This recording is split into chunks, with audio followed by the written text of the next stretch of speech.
So I come from a very small town in Punjab called Mansa. So how were your days in Kota?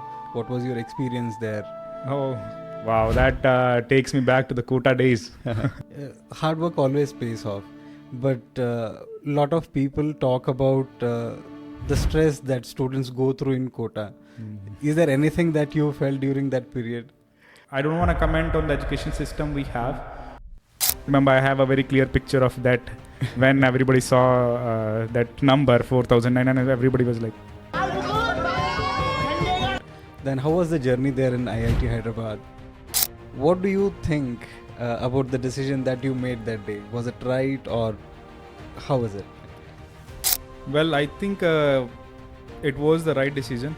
But as we all know, we can always connect dots in the past.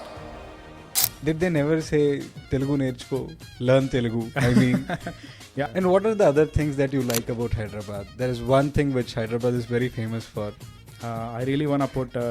I don't know if Hyderabad is famous for that or not, but I really want to take name of Zamzam Dhaba, Okay.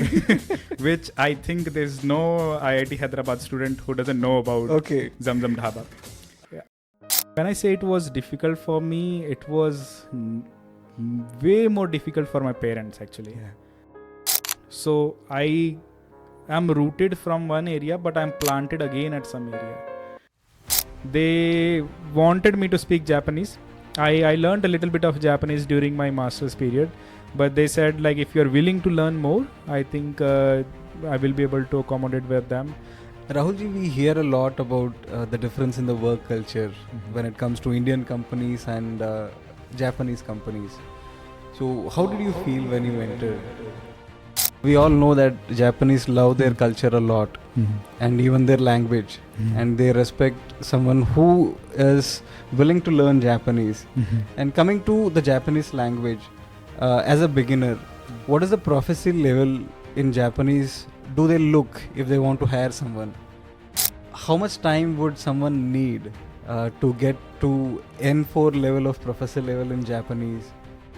What are the other few things you need to have in you so that you get placed in Japanese company and you get into a Japanese company? What could be those basic hurdles you might face, and how you need to be mentally prepared for those? Keep your eyes and ears open. Try to look for them and don't be afraid of asking somebody for help.